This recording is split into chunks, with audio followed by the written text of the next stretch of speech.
seguimos con nuestra serie de parábolas, hay muchas, ¿verdad? No podemos hablar de todas, pero específicamente estamos hablando de algunas, por lo pronto, que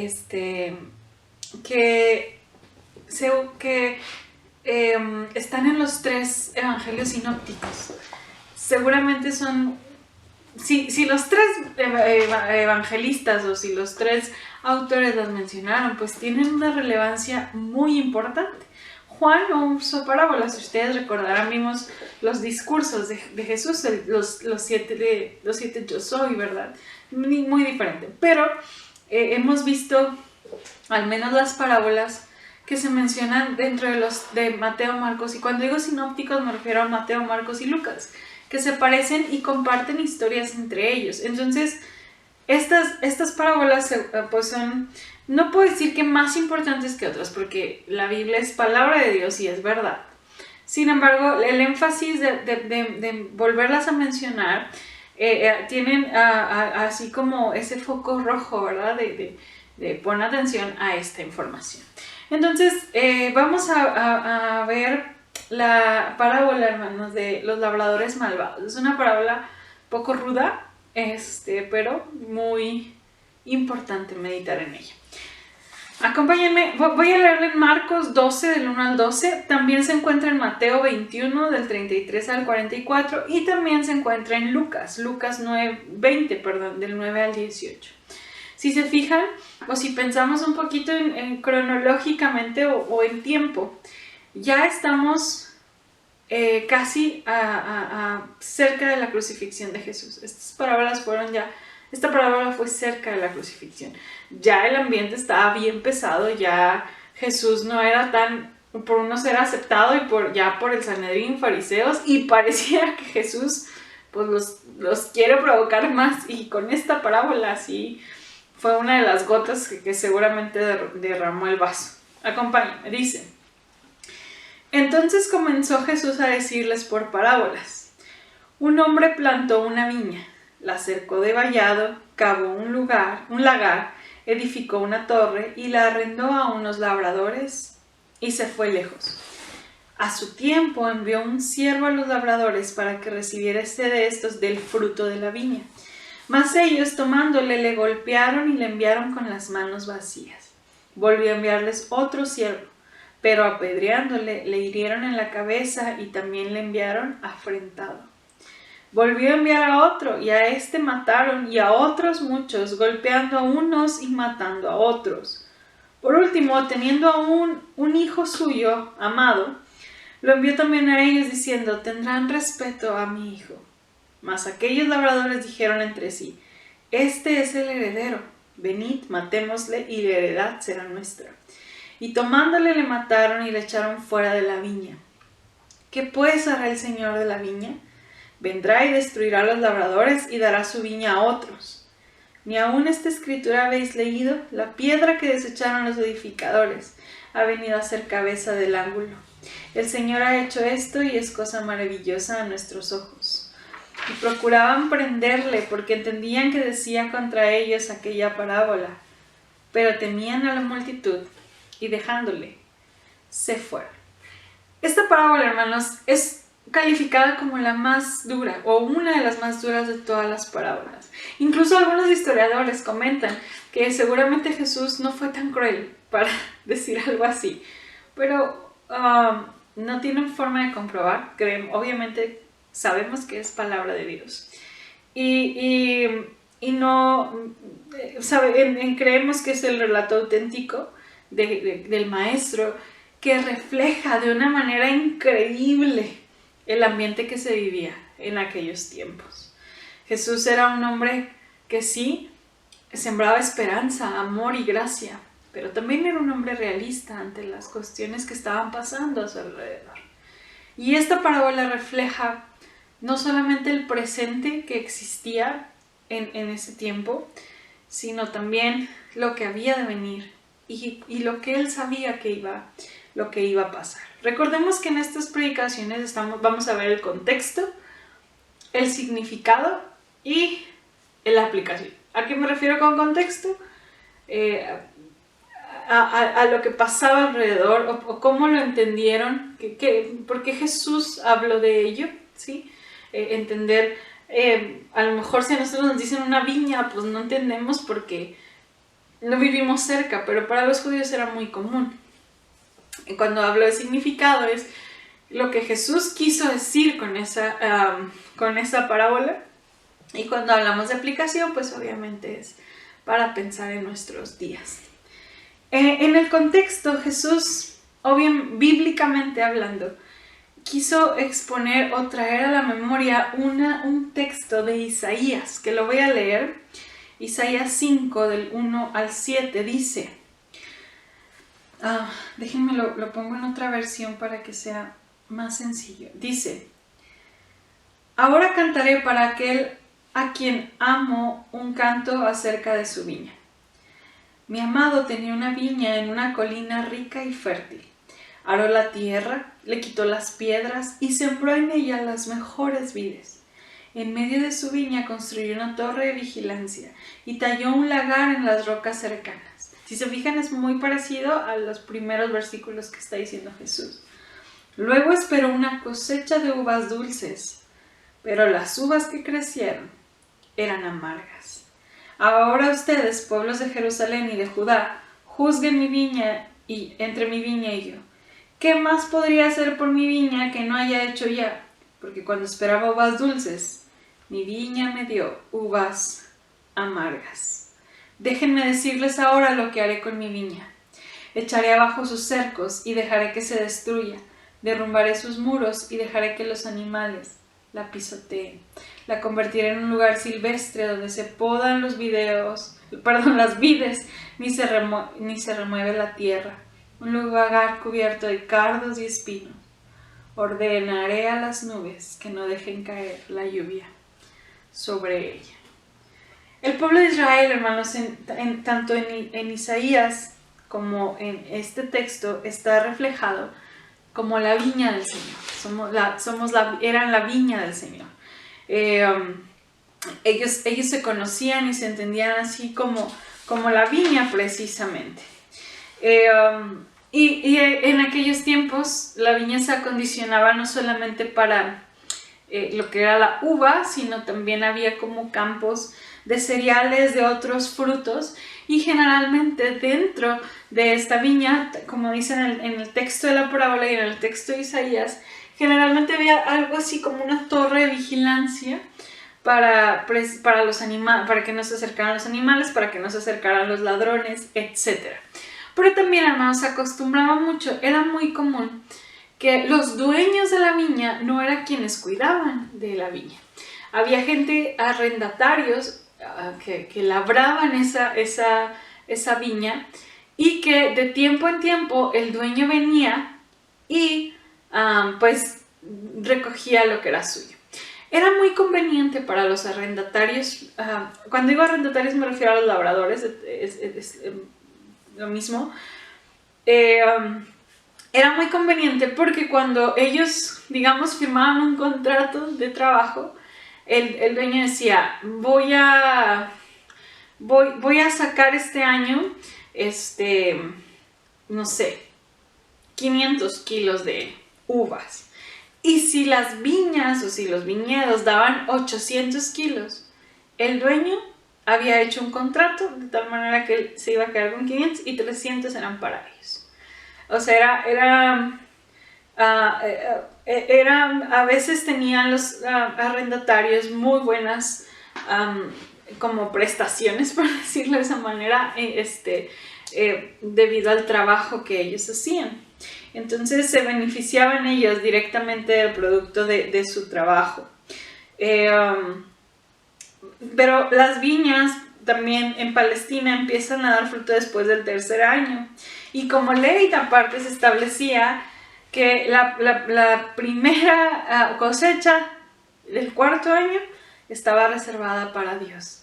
Entonces el dueño de la plantación debía ser paciente, ya que solo podía exigir su parte del quinto año. Y hablando de todo esto en contexto, ¿por qué Jesús usó esto? ¿Cuál puede ser la causa del estado de ánimo tan negativo en aquellos labradores? ¿Por qué Dios usó una parábola en ese tiempo hablando de labradores malvados? Sí sabemos que las parábolas son historias en las cuales el israelita o el judío se puede identificar. Bueno, en Galilea, hermanos, no había paz. Jesús estaba en un tiempo bien difícil. Los agricultores fueron forzados contra su voluntad a convertirse en trabajadores de tercera categoría. Es decir, explotaban unas tierras que no les pertenecían a cambio de dar a los dueños extranjeros, lo mejor de las cosechas. Era muy poca la ganancia que ellos tenían, a diferencia de antes. Los ricos foráneos pertenecían al imperio que dominaba y sometía al pueblo de Israel. Entonces era una lucha, hermanos, de explotación económica y del sentimiento nacionalista. O sea, me tratas mal, no me das las mismas prestaciones que un trabajador y no eres judío. O sea, era un coraje. Entonces por eso Jesús usa esta imagen, porque ellos, quizás había arrendatarios escuchando, quizás había labradores escuchando, donde literalmente estaban siendo explotados y había como mucho enojo de su parte, pero Jesús no está justificando, ¿verdad? No está diciendo ¿cómo es la frase? Que el fin, ¿verdad? El fin justifica los medios. No, para nada. Jesús no está escudando, haciendo ver que los labradores de ese tiempo estuvieran bien, pero estaba mostrando un sentir de la sociedad en esta parábola. Nunca el fin va a justificar los medios, hermanos. Los viñadores no tenían razón al negarse a pagar la renta del contrato o etc. Y la parábola, hermanos, justamente acaba con una pregunta de Jesús. ¿Qué puede hacer el Señor de la viña? ¿Qué va a hacer después de que el dueño mandó por su trabajo, por su producto, a su gente de confianza? A unos los regresaron golpeados y a otros los mataron. Y luego manda a su hijo y lo mata. ¿Qué pues va a hacer el dueño de esa viña? Generalmente Jesús nunca responde las preguntas, pero en esta ocasión sí lo hizo. Dice, vendrá y destruirá a los labradores y dará su viña a otros. Esto era lo que merecían tales hombres según la costumbre de la época, por los crímenes que ellos habían cometido. El auditorio de Jesús sabía por experiencia lo que se hacía a los labradores que se rebelaban. Entonces, vamos a ver, hermanos, qué significa, porque Jesús usó esto. Bueno, obviamente la parábola de estos labradores malvados va dirigida a los miembros del Sanedrín. Finalmente el Sanedrín, si ustedes recordarán, fueron los que finalmente condenaron a Jesús a muerte. Y ellos eran los arrendatarios. El dueño de la viña es el Señor. Los labradores, el Sanedrín. Y las personas que el dueño mandó antes que el hijo eran los profetas que el pueblo de Israel había rechazado constantemente. El dueño estaba reclamando pues lo que era suyo, ¿verdad? ¿Para qué hizo esa viña? ¿Para qué Dios escogió al pueblo de Israel? Para ser santo, para reflejar su amor, para mostrar su gloria, como cantábamos ahorita. Y entonces los labradores no estaban haciendo un buen trabajo para formar eso en esa viña. Y entonces el dueño mandaba a ver cómo iba esa viña, ver fruto de su viña, de su terreno, porque le pertenece. Y los labradores, ¿qué hicieron? Los asesinaron, los golpearon.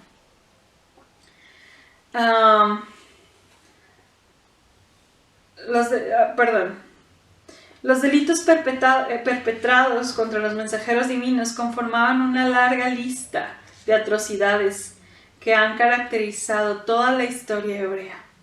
El profeta Amós fue muerto a mazazos por el hijo del sacerdote Amasías. Miqueas fue arrojado desde un acantilado por el hijo del rey Jorán. Isaías fue aserrado y partido en dos. Jeremías había perecido en Egipto a manos del populacho. Ezequiel asesinado en Babilonia por el jefe del pueblo. Zacarías despedazado por el propio rey de Judá frente al altar del templo. Por eso, el Señor no tuvo más remedio que pronunciar aquel trágico lamento. Jerusalén, Jerusalén, que matas a los profetas y apedreas a los que te son enviados. Es decir, Jesús solo estaba recordando la historia de Israel. El dueño esperaba tener una viña, que se dieran frutos dulces, que cumpliera el propósito por el cual Dios plantó esa viña. Algunos dicen que incluso la cerca representa la ley de Moisés.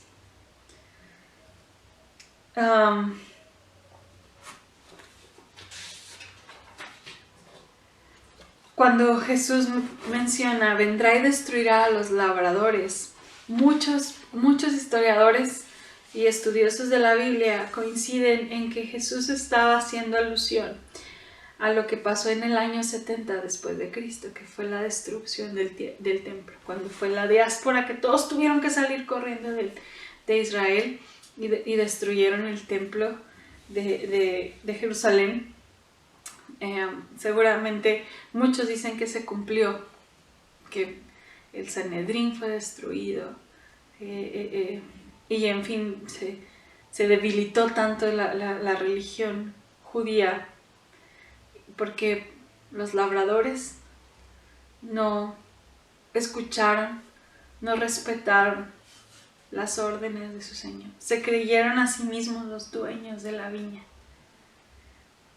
Y bueno, lo que también resulta evidente en esta parábola es que toda la sangre derramada desde Abel hasta Zacarías iba a caer sobre aquella generación. Porque ahora no solamente el dueño envió a alguien, a un representante. El dueño no solamente envió a alguien más, a sus siervos. El dueño envió a su hijo.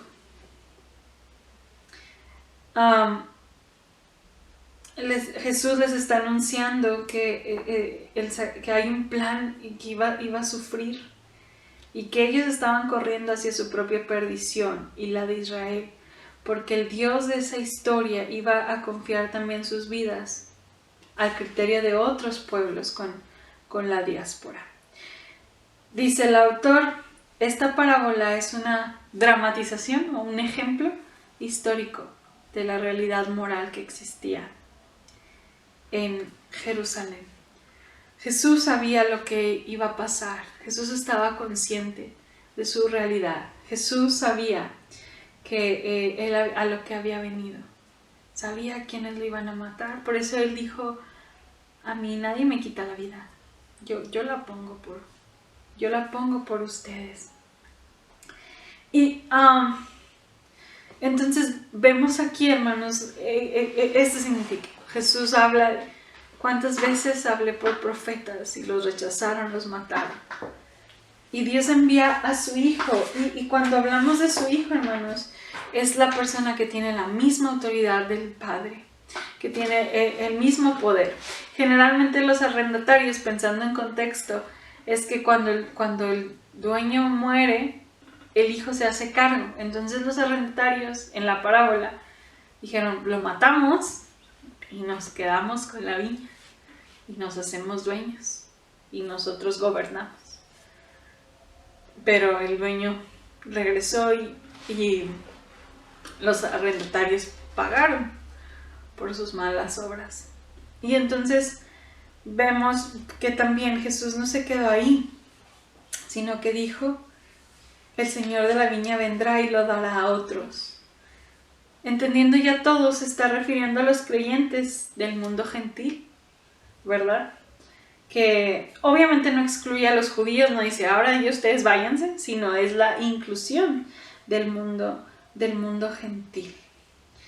El saber que ahora somos parte del pueblo de Dios, o ahora podemos ser parte del pueblo de Dios. Esta parábola, hermanos, destaca la ingratitud del hombre y el rechazo a Dios, el sentirnos dueños de lo que a Dios le pertenece. Y en un sentido de aplicación, hermanos, solo quiero mencionar dos cosas. Dice el autor: ¿cómo es posible que algunas personas hoy se parezcan tanto a aquellos labradores, arrendatarios de los días de Jesús? ¿Cuántas veces en nuestro tiempo se desprecia y se hiere a los mensajeros de Dios? Y hablando, hermanos, de un mundo secular, hablando de un mundo fuera del conocimiento de Dios, pues cuánta gente allá afuera se cree dueña de sí misma o se siente dueña de sí misma. Y es tanto esa imagen de decir eres dueña de ti, de tu cuerpo, de tu mente, y han decidido rechazar a Dios. No son conscientes que su vida, no somos dueños. Y han dejado de ver a Jesús como Señor, como Mesías, como Hijo de Dios. El orgullo intelectual del hombre pretende sustituir al legítimo heredero. En lugar del Hijo de Dios se ha colocado el hombre como usurpador de todas las cosas, queriéndose sentir el dueño y gobernador. Y incluso algunos han atrevido a decir, en cierto sentido, que Dios ha muerto. No que lo han matado, sino que Dios ya no es necesario para una sociedad. Y ahora lo importante es el yo, el individuo, lo mío, el presente, el ahora. No hay que pensar en nada en propietarios que viven lejos, ni en el otro, en el hermano. La vida gira alrededor de nosotros. Nosotros como mensajeros, hermanos, seremos rechazados y tenemos que ser conscientes de ello. Habrá hombres y mujeres que no estén dispuestos. Pero también, hermanos, también podemos ver una realidad muy intensa hablando en la iglesia. El terrible error en el que cayó el Sanedrín puede repetirse también en la iglesia de nuestro tiempo. Si nosotros como líderes no somos conscientes de que solo Dios es el Señor de su pueblo, a nosotros solo nos queda cuidar, a nosotros solo nos toca alimentar y hacer crecer. No, Dios hace crecer, perdón. A nosotros solo nos toca cuidar, alimentar, pero el que da el crecimiento es el Señor. A nosotros nos toca ver cómo crecen. No podemos huir de la responsabilidad de velar por la viña, pero entregarle a Él el mérito y el fruto de la misma. ¿Cuántas veces, hermanos, nos hemos sentido dueños de la iglesia?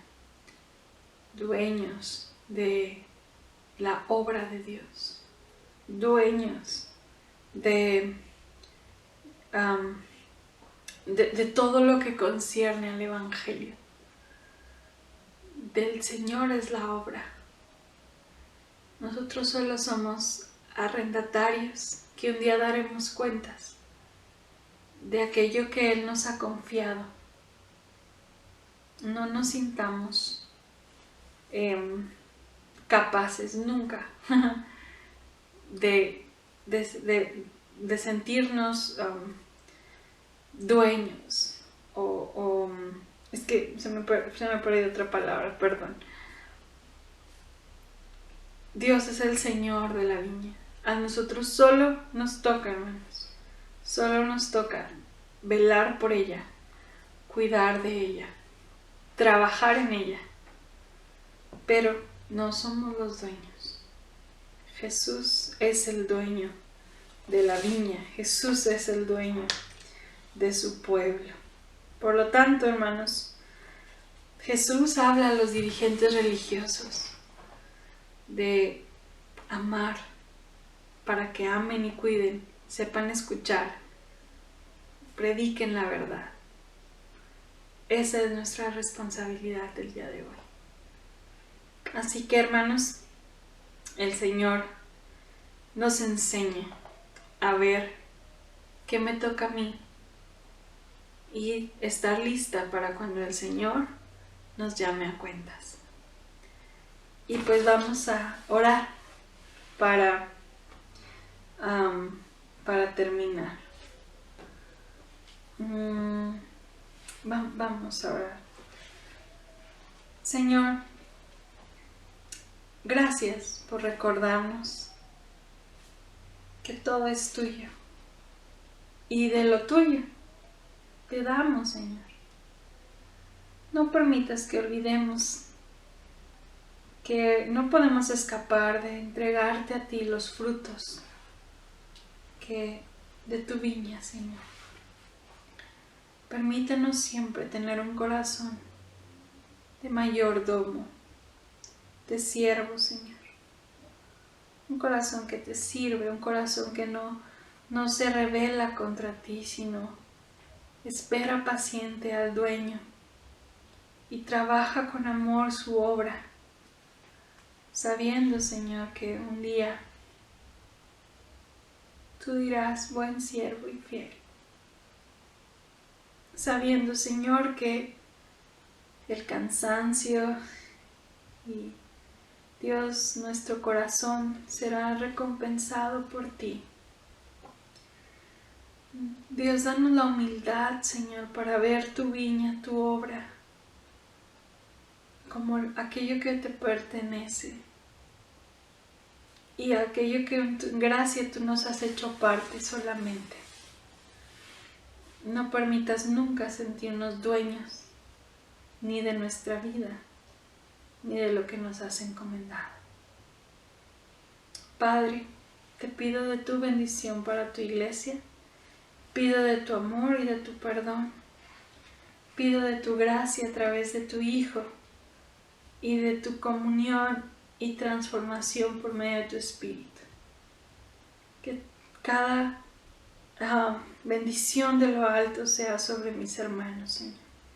En Cristo oramos. Amén y amén. Que el Señor les bendiga, hermanos. Nos vemos mañana, mujeres, 5:30. Y el domingo, o el sábado o el domingo en la iglesia. Que el Señor les bendiga, hermanos.